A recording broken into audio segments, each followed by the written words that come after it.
Pessoas que nos relataram que haviam escapado de uma tentativa de serem aprisionadas ali em alguma situação. Teve uma pessoa que ele não quis gravar depoimento, mas um informante que ligou na delegacia. Ele ligou, quando começou aquela repercussão louca, aquela coisa, ele ligou.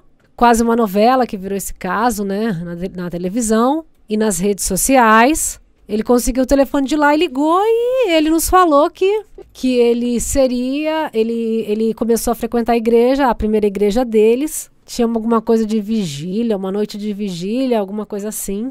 Ele começou a frequentar, a Flor de Lis gostou muito dele, acho que ele era casado até. Começou a convidar para que eles frequentassem a casa dela. E nessa época o Anderson já era marido dela. Deixa eu corrigir aqui, não sei se era marido ou ainda não era marido, mas já tinha a primeira igreja lá deles. E esse rapaz começou a frequentar com a esposa, aquelas relações ali, né, de trocas de casais e tal. E a Flor de Lis queria que ele ficasse, que assumisse algumas responsabilidades ali naquele grupo. Começou a chamar para que ele pertencesse ao grupo. Desculpa interromper, doutor, eu preciso só que o senhor direcione mais as perguntas, porque hoje o julgamento é em relação ao Flávio, tá, doutor? Houve relações entre ele, a Flor de Lis e a esposa dele, o Anderson. O depoimento fica extenso demais, né? Em relação à reconstituição, lá na casa, como é que se deram os trâmites? Viu alguém participar? Desistiu? Como é que foi? O que aconteceu? Vamos retomar. Eles ficaram na DH durante a vigência da prisão temporária. Aí alegaram uma série de coisas, que houve coação, que foram maltratados, direitos humanos, e nada disso aconteceu, né? Tudo foi muito regular e a gente prestou conta de tudo, né? Eles tinham todos os direitos garantidos enquanto ficaram ali. Agora, houve tentativa de influência em relação a eles, né? O próprio Flávio tentava falar com o Lucas. Nós notávamos que os advogados eram, na verdade, os mesmos, né? Então, houve pressões para que fossem mudadas ali as declarações. Quando eles são transferidos, quando eu termino o inquérito e é expedido o pedido de prisão preventiva, eles saem da DH e vão para o sistema prisional. Depois de um tempo, se constata que os dois estavam no mesmo presídio. Um presídio bandeira estampa que é destinado a milicianos, ex-policiais. E o Lucas é traficante. O Lucas declara isso quando entra no sistema. Eu posso afirmar, seria impossível o Lucas ser direcionado aí para um sistema desse. Em condições normais, em condições comuns. Isso não aconteceria. Tanto que o judiciário, né, assim que soubemos, houve uma determinação para que essa situação se cessasse, né? Só que, durante a convivência deles no mesmo presídio, houve fatos, né?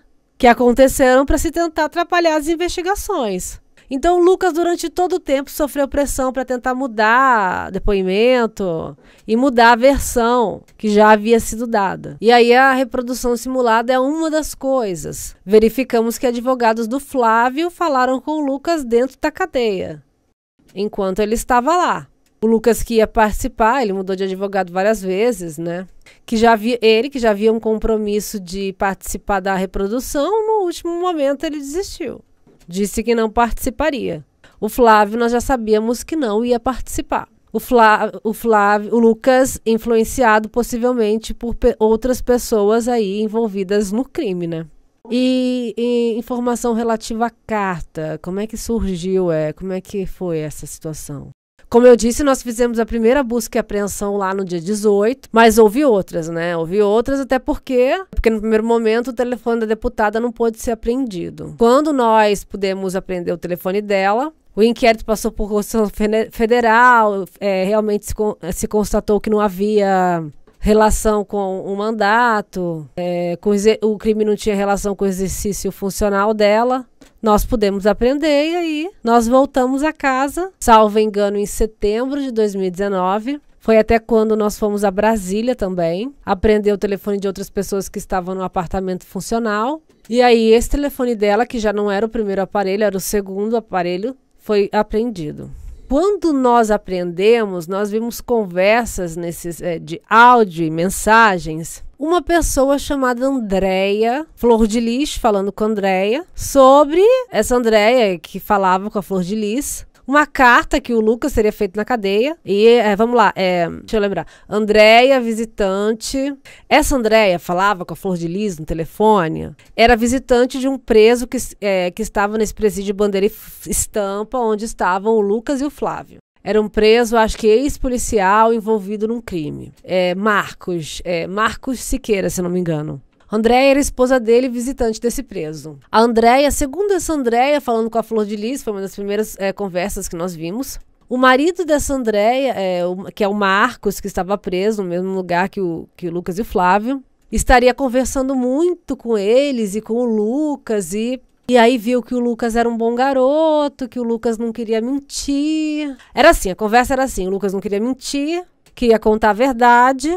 Então, eles resolveram então escrever uma carta para dizer quem seria realmente o mandante do crime. E que não teria nada a ver com ela, com a Flor de Lis, e que eles seriam todos inocentes. Quem teria mandado matar era o Misael. E aí, então, porque eu não vou lembrar de tudo, né, doutor, com precisão. Aí, contemporaneamente, essas mensagens, esses áudios aí no conteúdo do telefone da Flor de Lis, houve a entrega dessa carta no Ministério Público, porque aí a carta não veio direto para a delegacia de polícia, para a sede policial. Foi entregue ao Ministério Público. Isso foi noticiado, que foi entregue uma carta do Lucas dizendo que havia outro mandante. Que o caminho que a polícia havia traçado nas investigações não seria o correto. E, em seguida, se apresenta essa carta também na delegacia. E aí, olhando o conteúdo da carta, a gente já via, era possível ver que alguém que estava dizendo ali como é que foi o crime não foi daquele jeito, foi de outro. Daria detalhes, né? Uma coisa muito vaga. O que está escrito na carta. Já se via que aquela carta era fabricada, né? De uma forma até bem rudimentar, digamos assim. Porque não, foi uma mensagem que o Misael me mandou, uma coisa mal esclarecida, simplesmente querendo atribuir uma outra pessoa.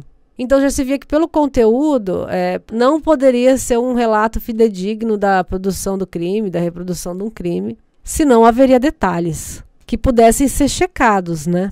Não havia nada, era vaga. Não falava dia, quando foi, ligação, como foi, nada. A carta era pequena, era um bilhetinho, pequena, a carta era do tamanho de um caderno, mas que cabia ali. Aí tínhamos essas ligações, esses áudios entre Andréia e a Flor de Lis. E aí nós quisemos saber quem era Andréia. Quem eram essas pessoas, né? Marcos, Andréia. Aí fizemos logo a busca, conseguimos os telefones também da Andréia. Aí constatamos também, até por conta desses áudios, que havia um depósito da Flor de Lis a uns 2 ou 3 mil reais para a conta do filho da Andréia. E que havia uma trama, na verdade. Claro que era velado isso. Nas conversas, André dizia que o Lucas quis confessar que foi uma coisa, que era um bom menino e que o marido estava convencendo que ele quis falar a verdade. Mas, na verdade, tudo aquilo foi uma trama para que o Lucas escrevesse aquilo com a letra dele, dando a culpa para o Misael, como se estivesse contando uma outra história. E a senhora se recorda se alguém teria influenciado ele, se é o Marcos... o próprio Flávio, que também conversava com ele no presídio, e aí isso tudo foi levantado, que eles estavam no mesmo lugar. Aí tem uma coisa curiosa, quando eles vieram para a delegacia para reprodução simulada, vieram na véspera, ou até no mesmo dia mais cedo. Um policial do plantão corre lá em cima para falar comigo que, chegando na delegacia, o Flávio tenta que eles fiquem na mesma celinha, na mesma sala, na mesma carceragem. Só que o policial, ainda bem, ficou antenado, não fez e foi falar. Ainda assim, tinha uma intenção de influência sobre o Lucas.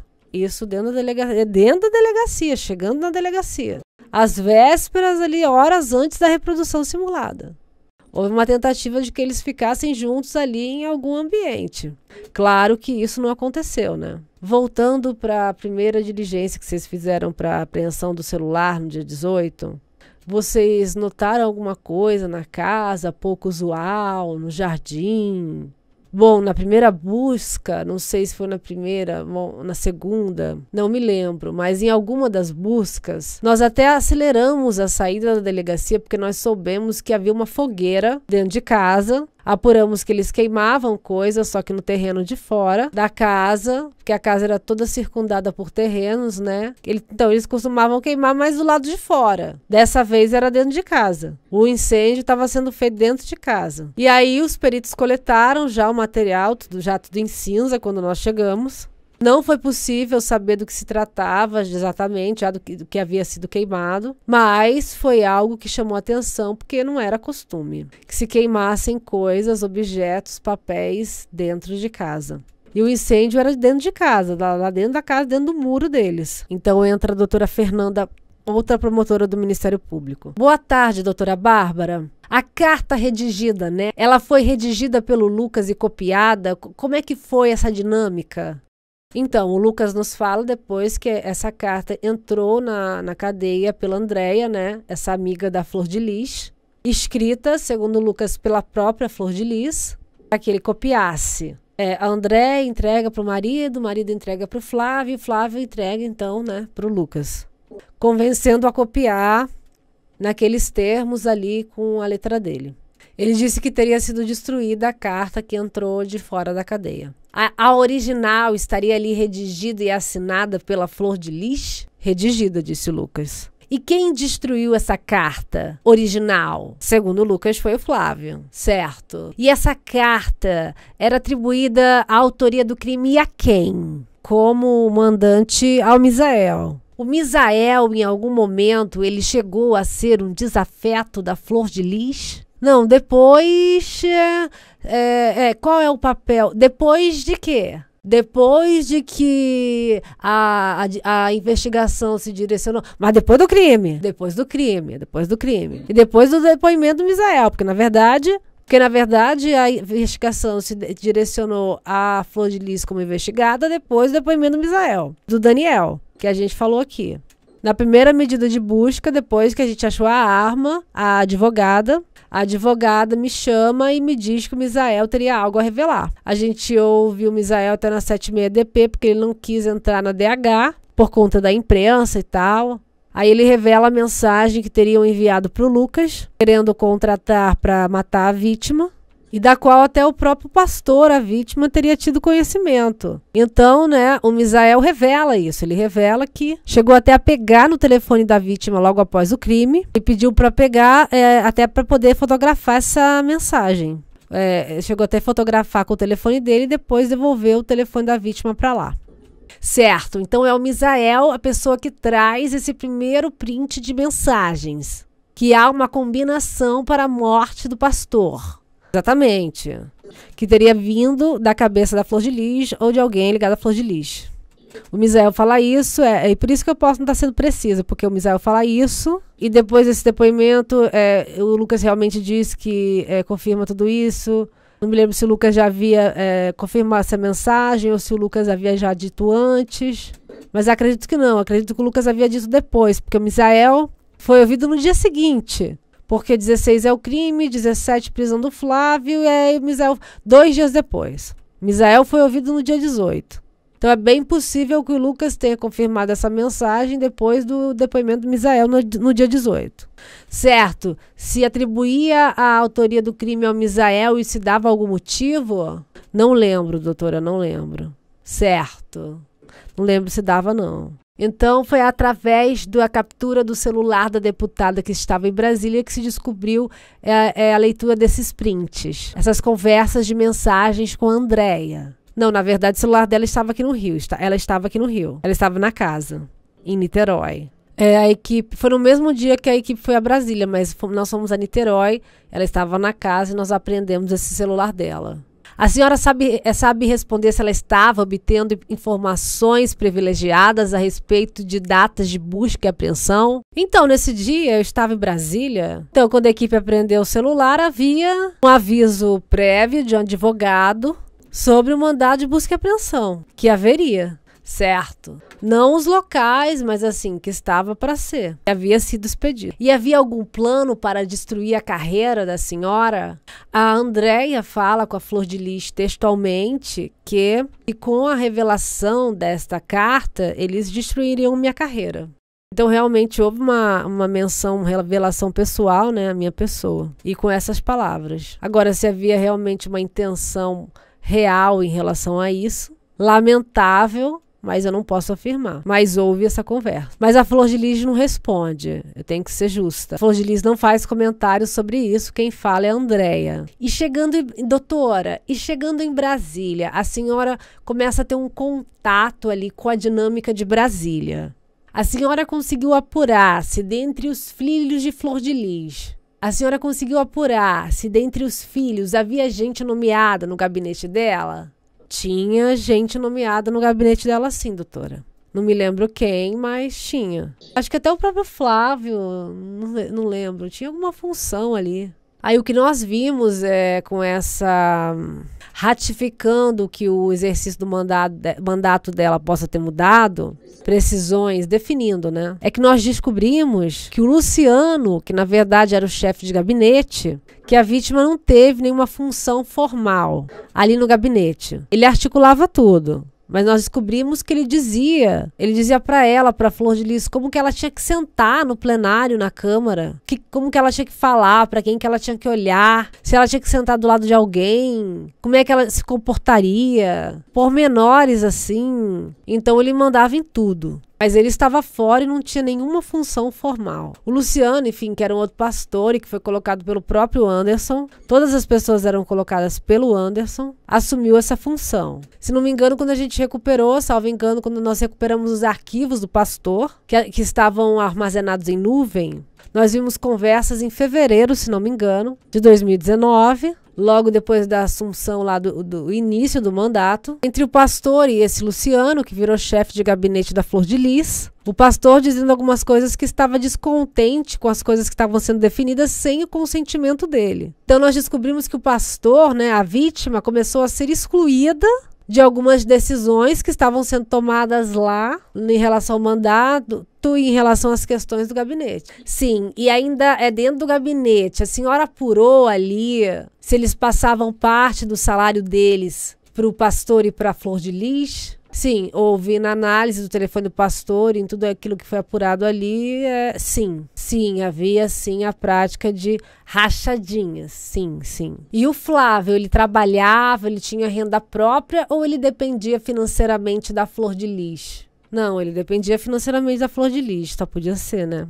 Ele disse que chegou a trabalhar como Uber ali, mas não foi confirmado. Todos ali daquele núcleo dependiam financeiramente da Flor de Lis. Sim, sem dúvida. Tinha que eles trabalhavam na igreja, que eram pastores, outros no gabinete, ou então eram sustentados realmente. O Lucas sustentou o fato perante a DH, né? O Flávio, posteriormente, também veio a confessar, né, os fatos e depois o Flávio volta atrás. Isso coincide com a entrada de advogados nos autos ou qualquer coisa assim? Ele ter voltado atrás. Mas ele volta atrás da confissão dele.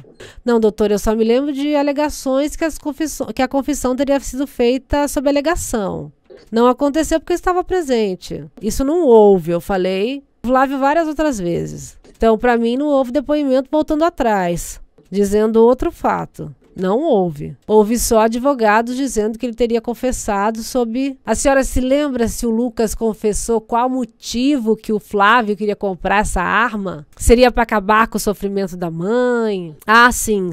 Houve essa declaração também, de que o Flávio falava que queria acabar com o sofrimento da mãe. Exatamente. Na época em que o Flávio falou da compra da arma, houve essa referência sobre acabar com o sofrimento da mãe. A defesa tem perguntas. Dr. Carlos vai retomar ou não? Assistente de acusação, desculpa. Ok, excelência. Doutora Bárbara, boa tarde. Houve outros momentos que ele confessou para a senhora ter matado o pastor Anderson do Carmo? A senhora pode informar? Ele narrou esse tempo todo que ele morou fora, essa questão toda da casa, que ele não aceitou. um suposto abuso que o pastor teria praticado com algumas meninas ali. Ele informou qual que seria o motivo dele ter matado o pastor. Ele nunca entregou o envolvimento da Flor de Lis no crime. Isso ele nunca fez. Mas chegou a admitir informalmente que pode ter sido usado e manipulado por outras pessoas. Especificamente Simone e tal. Que podem ter usado o psicológico dele com essa história toda do abuso e tal. Mas ele só não afirmou que houve diretamente o envolvimento da Flor de Lis. Ele foi preso no dia 17 e confirmou o crime no dia 19. Nesses 2 dias, dá tempo de ocorrer a tortura na delegacia? Doutor Ângelo, tá indeferida a pergunta. A senhora viu o depoimento da Michele na delegacia? Eu vi o depoimento de muita gente. Michele do Carmo, irmão do pastor. Do Carlos, Michele do Carmo. Michele do Carmo. Ah, sim. Sim. Ela informou no depoimento dela se ela viu o celular do pastor sendo entregado a alguém dentro da casa. Não me recordo, mas outras pessoas falaram sobre essa troca de mãos ali do telefone do pastor. Daniel foi primeiro a pegar, depois a Flor de Lis pede, por intermédio de uma assessora dela. Vai para a mão da Flor de Lis. Em seguida, o Buba pega o celular e leva para o Misael. Isso foi apurado. No decorrer das investigações, doutor Ângelo, tem que ser no microfone, tá? No decorrer das investigações, constatou-se que o acusado Flávio teria uma boa relação com o pastor. Ela já disse isso, já afirmou esse depoimento, doutor Ângelo. Quer algum esclarecimento? Ela já falou. Quando o Flávio voltou de Brasília, a senhora sabe me dizer se ele já voltou com esse intuito de matar o pastor? Ele estava com esse... Que intuito, doutor? Que intuito? Ela não pode responder por ele, tem que perguntar pro Flávio, no interrogatório dele. Não, é que está narrado nas investigações, Excelência. Sim, mas aí é opinião subjetiva, né? A senhora sabe quanto tempo depois que ele voltou de Brasília, ele resolveu comprar arma? Ela já mencionou, doutor. Nem um mês, doutor. Foi muito recente. Ele tinha comprado recentemente. Ele já disse quando tinha comprado. Tem tudo isso no depoimento, doutor. Dessa tentativa de influência que a senhora narrou aqui sobre, a senhora sabe me dizer se Flor de Lis tentou visitar um dos réus na DH? Tentou. Sabe me dizer quem? Quem ela tentou visitar? O Lucas. O Lucas? O Lucas. As investigações alcançaram conversa de WhatsApp entre Flor de Lis, Andréia e algum advogado? Então, Andréia e Flor de Lis, certamente... E era algum advogado, não sei se Fabiano, e algum advogado na época também houve conversas. Quando nós aprendemos o telefone utilizado pela Flor de Lis, tá? Lucas, na situação da carta, ele prestou depoimento para a senhora na sede, na DH? Doutor, eu não entendi a sua pergunta. Se o Lucas prestou depoimento na situação da carta. Ele prestou depoimento para mim na DH, só não vou me recordar se foi para mim ou se foi para o doutor Alain já, né? Mas prestou. Mas a senhora sabe se ele reconheceu a assinatura e a letra da Flor de Lis na carta? Doutor, ele relatou que a carta que entrou no presídio foi redigida pela Flor de Lis. Ele relatou isso. Essa carta supostamente escrita pela Flor de Lis não apareceu, né? Ele disse que copiou com a letra dele, mas a carta, a senhora reconhece se ele relatou que foi escrita pela mãe? Ele relatou que foi escrita pela mãe, a letra da mãe. No curso das investigações, no momento em que o pastor é assassinado, ficou constatada alguma mudança no padrão de vida do assessor Luciano? O Luciano vai morar numa outra casa muito maior. Houve uma certa mudança, sim. Mas o que me chamou mais atenção em relação ao Luciano foi o que eu narrei aqui. Havia um desentendimento entre o pastor, ele já estava descontente com o poder que se estava dando ao Luciano, sem ele saber. O Luciano já estava tomando decisões, certamente avalizada por alguém, se pode dizer alguém, Flor de Lis, né? Que ela era parlamentar, né? Sem que o Anderson soubesse. Ele disse diretamente, ele disse em várias conversas com o Luciano em fevereiro ou março. Ele disse ao Luciano que não estava gostando da situação e que a coisa não funcionava daquela forma. Eu recordo que a senhora já respondeu ao MP, mas vou perguntar, qualquer coisa a doutora pode indeferir. Quando a visita realizada pelos advogados do Flávio ao Lucas, houve essas visitas? Houve. Em que sentido o Lucas foi orientado nessas visitas? Ô, doutor, aí o senhor está respondendo, né? O senhor está dizendo que já que ele já foi orientado, o senhor tem que perguntar e o senhor tem que compor a pergunta devidamente, né? Ele foi orientado a não participar da reprodução simulada? Ele teria sido orientado a não participar da... Ela já respondeu, doutor. Ela já respondeu isso, doutor. No momento da reprodução simulada, algum advogado tentou falar com o Lucas? Tentou. Na presença da senhora? Sim. A senhora se recorda o nome de algum desses advogados? Um deles é o Hollenberg, né? Anderson Hollenberg. Pode ser? Sem mais, excelência. A defesa do réu Flávio. Tem perguntas, doutora? Tá ligado aqui, doutora?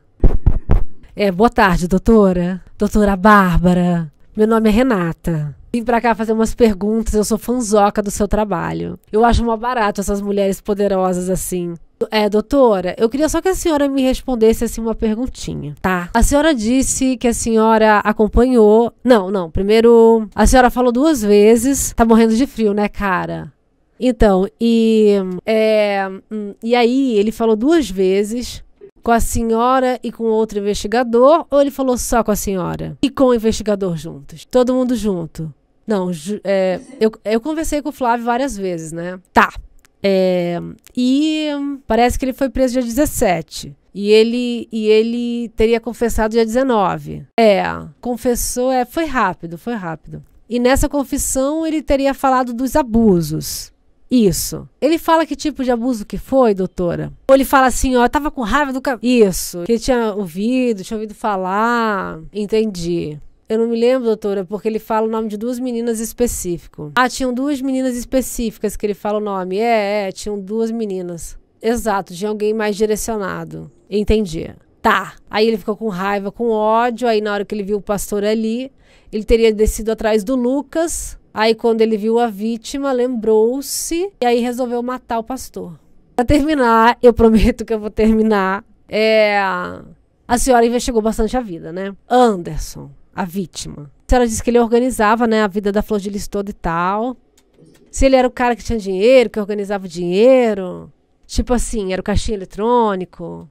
Só ele que ficava com o dinheiro, assim, as outras pessoas tinham acesso. Não, assim, pessoas determinadas por ele, né? Então, assim, ele era o cara que ficava com o dinheiro. Ele era o cara. Muito obrigada, doutora. Sem mais perguntas, excelência. Antes de passar para o doutor Jorge, só complementando aqui a pergunta da doutora, a senhora já havia dito aqui do pastor, do Flávio, ter se decepcionado com o eventual abuso, né? Contra as meninas, né? Ele deu só essa ou algumas outras versões diferentes? Não, o que motivaria ali a raiva e a intenção direta só seria essa mesmo. Não me lembro de outra. Doutor Jorge. Boa tarde, doutora Bárbara. Boa tarde.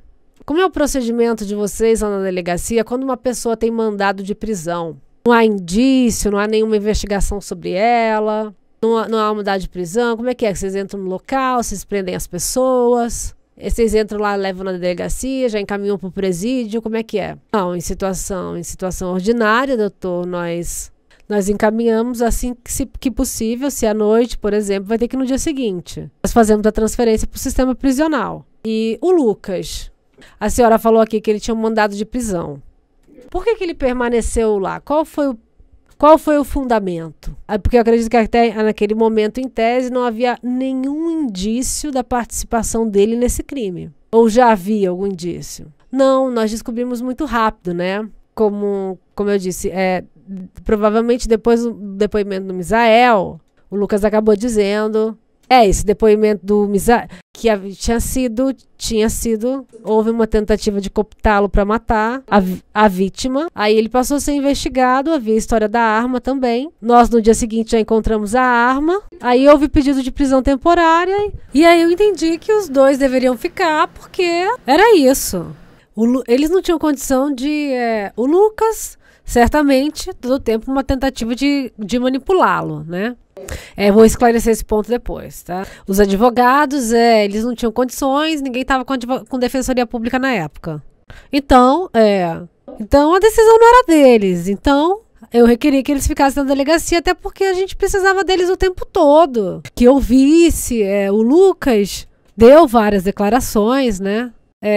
O Lucas prestou depoimento, salvo engano, depois que o Misael... Doutor Jorge, o senhor tá falando do lado. O senhor tem que falar na frente do microfone. É que o Lucas prestou depoimento no dia 16 e o Misael, salvo engano, no dia 19. Dia 18.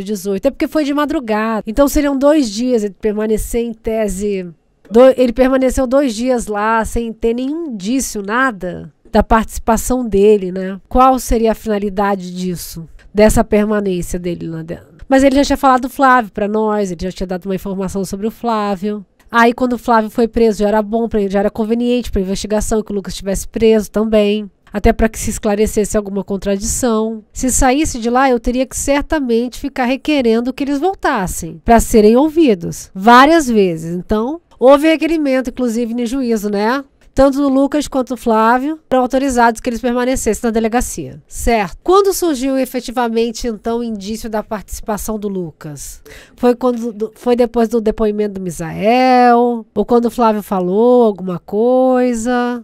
Então, doutor, é que essa cronologia é... Primeiro que o Lucas tinha dito... O meu depoimento não foi para mim, foi para o delegado do plantão. Que ele tinha chegado a casa às 6 ou 7 da manhã. Só de manhã. E nós... no domingo à noite, eu vejo que o Lucas tinha estado na casa 10 minutos antes do crime, entrado e saído. Aí ele admite à noite para nós. Aí a senhora viu ele como testemunha, aí ele fala do Flávio, ele sente que talvez alguma coisa recaísse só sobre ele. Aí ele já disse que o Flávio tem mandado de prisão. E ele tinha ido justamente no quarto do Flávio. Aí como é que é feito justamente isso? Nós vemos ali que tem depoimento. Vocês que chamam a pessoa para prestar depoimento? Ou ela que se pronuncia para prestar depoimento, para esclarecer algum fato? O senhor está se referindo a qual pessoa, doutor? Genericamente. A pessoa que permanece lá, ela prestou um depoimento. Permanece quem? Permanece preso, o senhor está falando? Permanece na delegacia, na DH. Sim, mas o senhor está falando no geral. No geral, exatamente. Aí como é que é feito esse depoimento? Eu quero... É ela que chega até vocês e fala, eu quero dar mais um esclarecimento? Ou é vocês que chegam a ela e perguntam mais alguma coisa? E dependendo do que ela fala, vocês botam a coisa no papel e... Existem 2 situações, então. Então, conforme nós apuramos fatos novos, nós podemos procurar novamente as pessoas e perguntar de novo. E aí a gente... E às vezes eu não quero declarar, eu não quero colocar isso no papel. Certo. Em outras hipóteses, mesmo chega e pode, por iniciativa própria, sim, pode. É preciso que fique claro o seguinte, o depoimento do Flávio sem advogado foi por consciência dele, ele que concordou, não houve qualquer tipo de coação para que ele depusesse ali, que ele confessasse nada. Aliás, eu acho até que a confissão, essa execução, acho que o motivo... não existiram, né? É óbvio que se houve uma intenção de se proteger o esquema, né? Porque isso, na minha experiência de 20 anos, né? Ninguém vai atrás de uma pessoa e se depara com a outra e mata alguém porque se lembra de um... É isso. Isso aí é um outro problema, eu tô falando pelo Lucas aqui, né? O que eu pude perceber aqui, eu não sei se ficou aí na minha visão, que o Lucas seria manipulado ali. Doutor Jorge tem que falar na frente do microfone. Desculpa. O que eu pude perceber no depoimento da doutora aí, até de uma forma contundente, é que o Lucas seria manipulado ali, naquela família ali. De uma forma ou de outra, seja para praticar alguma coisa. Doutor, nos deparamos com uma lógica de manipulação. Todas as pessoas eram manipuladas ali. Haviam comunicações truncadas ali. As pessoas falavam por intermédio de outras. Falavam em código. Dava seu telefone para outra pessoa falar para não parecer que era ele que estava falando, quer dizer. O personagem principal, então, quer dizer, havia chantagens emocionais o tempo todo. O abuso disso. Então, as pessoas mais vulneráveis, que estavam em situações precárias, né? Tanto, né, o Lucas era envolvido com infrações, né? Com crimes e vinha de histórias complicadas, eram pessoas frágeis. Então, os mais frágeis foram explorados o tempo todo. Isso foi apurado com base no depoimento das pessoas que moravam ali. Eu ouvi no dia 24 de junho, eu coloquei a DH inteira para ouvir, quase que todos ao mesmo tempo. Até para fugir de uma influência, né? Porque havia o tempo todo essa influência. Nesse mesmo dia, havia pessoas que não queriam que os advogados assistissem E os advogados tentaram entrar na sala para ouvir depoimento. A gente teve que se aborrecer várias vezes durante a investigação. E o Lucas durante todo o tempo, né, tentou ali, tanto que ele escreveu uma carta absolutamente vaga, que não esclarece nada. Ele tem capacidade de fazer um relato denuncioso. Ó, essa coisa aconteceu assim, de tal forma. O fulano me mandou fazer isso na hora tal, de tal forma. Alguém que quer confessar alguma coisa que aconteceu por algum dever moral, vai nos relatar alguma coisa, precisa. Ele tem condição disso.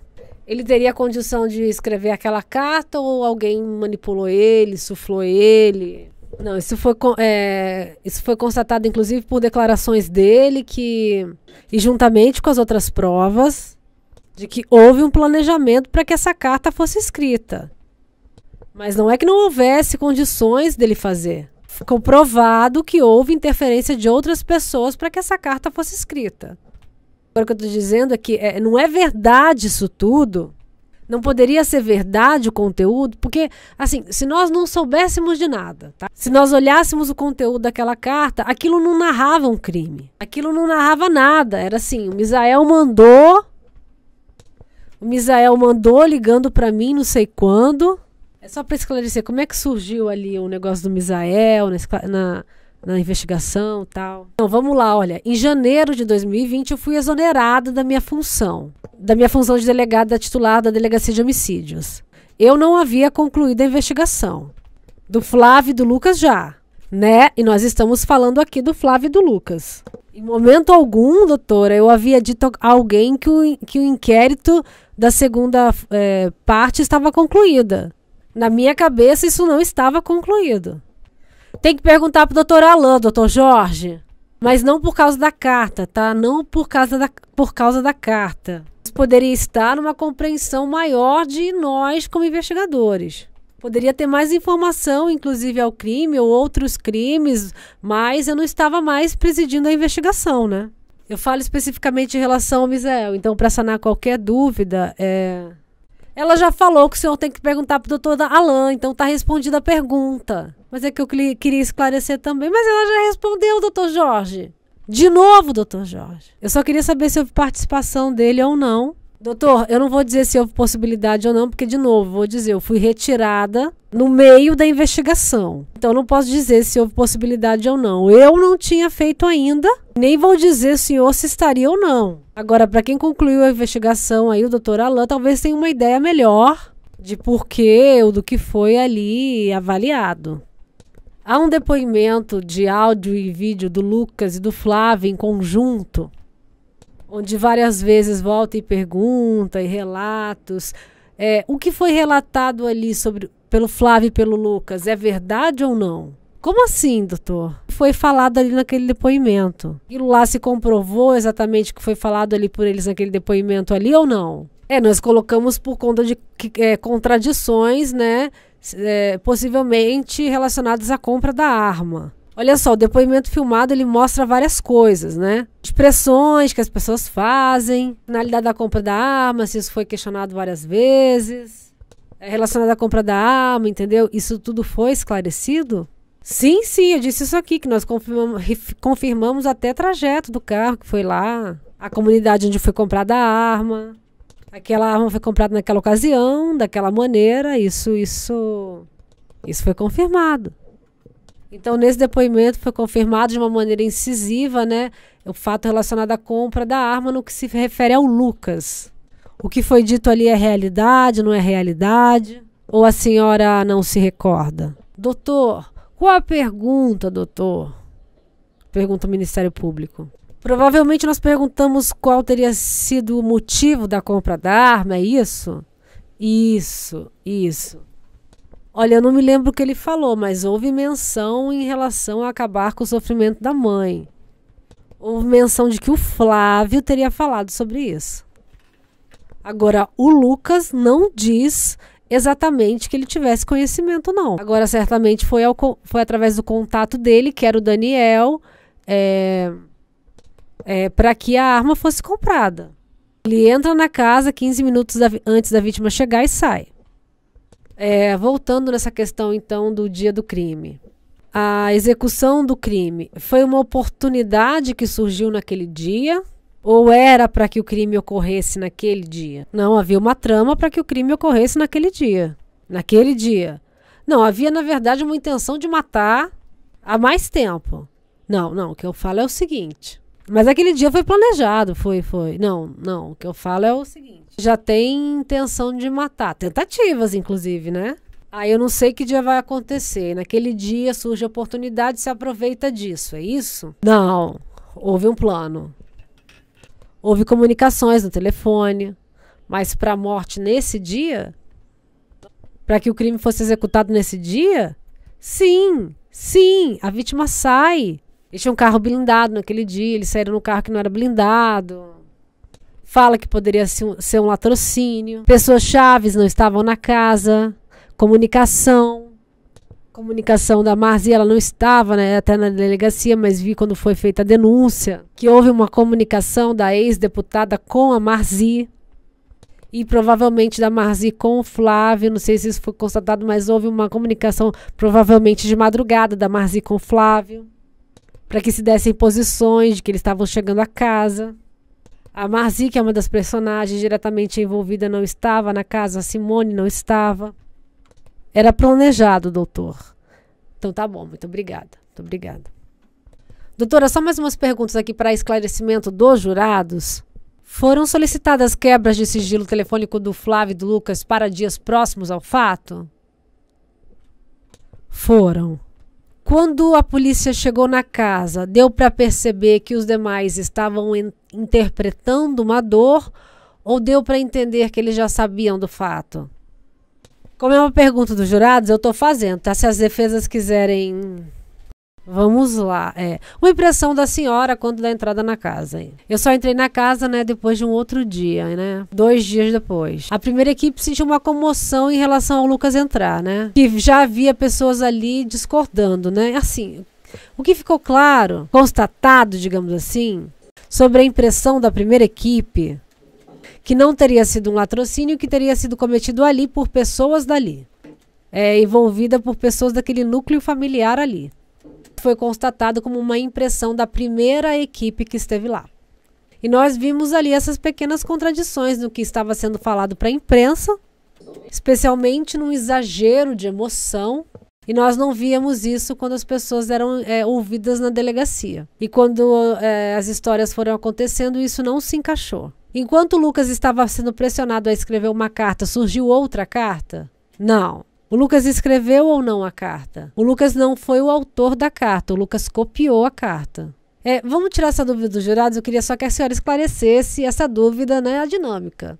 A carta entrou no presídio, escrita, segundo Lucas, pela Flor de Lis. Nós vimos conversas entre a Flor de Lis e a visitante de um preso dessa cadeia aqui, que falava sobre essa carta, de uma forma, claro, disfarçada, mas falava sobre essa carta. Então a Flor de Lis sabia dessa carta, sabia que aquilo estava sendo falado, que essa carta entrou escrita pela Flor de Lis, que ele teve que copiar como se fosse ele o autor da carta. O Lucas copiou a carta, mas ele não pensou na carta, não foi ele que escreveu a carta, ele só copiou com a letra dele. As cartas entre Andréia e de Flor de Lis eram de dissimulação? Exato, Andréia se referia o tempo todo como se o Lucas tivesse tido uma atitude de confessar. Que o marido dela conversava o tempo todo com o Lucas, era dissimulado. Certamente porque o Lucas em momento algum quis confessar, quis falar nada. Porque eu já disse aqui que aquele conteúdo da carta não poderia ser uma descrição, né, uma execução de um crime, de um mando de um crime, de um planejamento de um crime, né, era muito vago aquilo. Então, Andréia fala daquela maneira com a Flor de Lis para parecer que o Lucas estava tomando uma atitude de iniciativa própria, o que não era verdade. Ok. A senhora disse que disponibilizou a delegacia no dia 24 para ouvir as pessoas da casa, certo? Quantas mulheres foram ouvidas? Quantas mulheres, doutor? Eu não me lembro. Teve alguma mulher que reclamou de abuso sexual por parte do pastor? Pois não, isso não ficou comprovado. Não ficou comprovado isso. Sem mais, Excelência. Então, encerrado definitivo o depoimento.